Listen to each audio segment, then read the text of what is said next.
I'm Saam, and today we're going to be talking about the future of office space in light of COVID.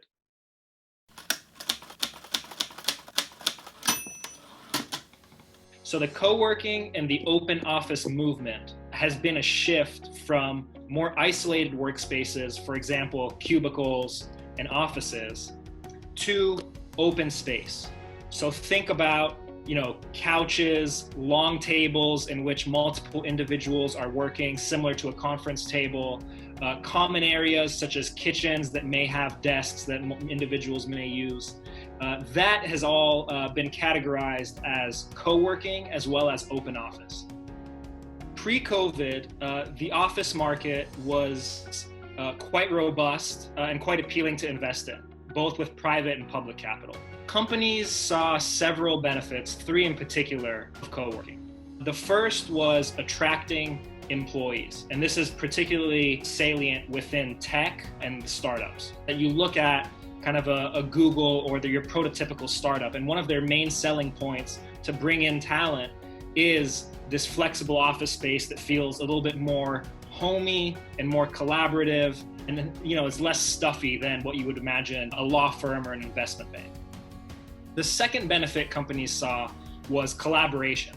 Their hypothesis was that with an open space plan in which individuals are commingling, there would be greater facilitation of ideas, greater collaboration, which would lead to more innovation.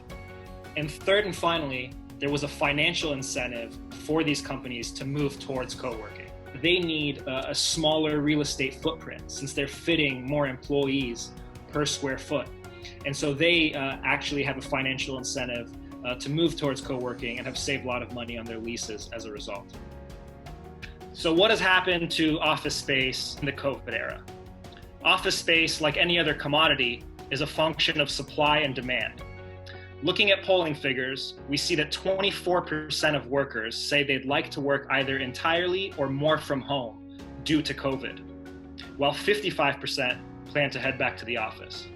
60% report being as productive or even more productive than they were working in the office. So this remote working is not going anywhere anytime soon. For tenants, their greatest fear is another COVID-like pandemic, and they want to limit their downside risk to something like that. Now, what tenants anticipate and what they're looking for is shorter lease term and a smaller footprint. Shorter lease term gives individuals and companies more certainty in a time of great uncertainty, such as a pandemic, that they can get out and have more of a capital flow. The second desire for tenants is to reduce their footprint quite drastically. And the rationale behind this is that now that companies and employees have grown to become comfortable with the fact of remote working and have found it to be viable, they've come to the realization that they don't need a large office space. They can get the same amount of productivity with maybe a 20 to 30% decrease in office space. What that means economically is that you're going to see the prices of office real estate come down slowly on a per square foot basis. For a large company like Microsoft, what they desire and see post-COVID is threefold.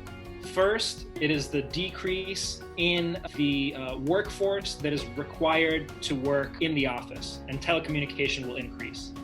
What that means is that density will loosen up. There will be more space per individual.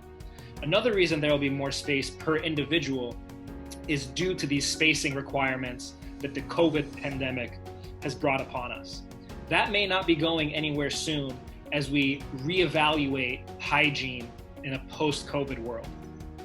A second change is a lot of these office buildings will have sanitary regulations for their tenants and the building. This can include UV rays that turn on overnight to disinfect the area, antimicrobial workspaces, and even temperature checks at the turnstile in the office.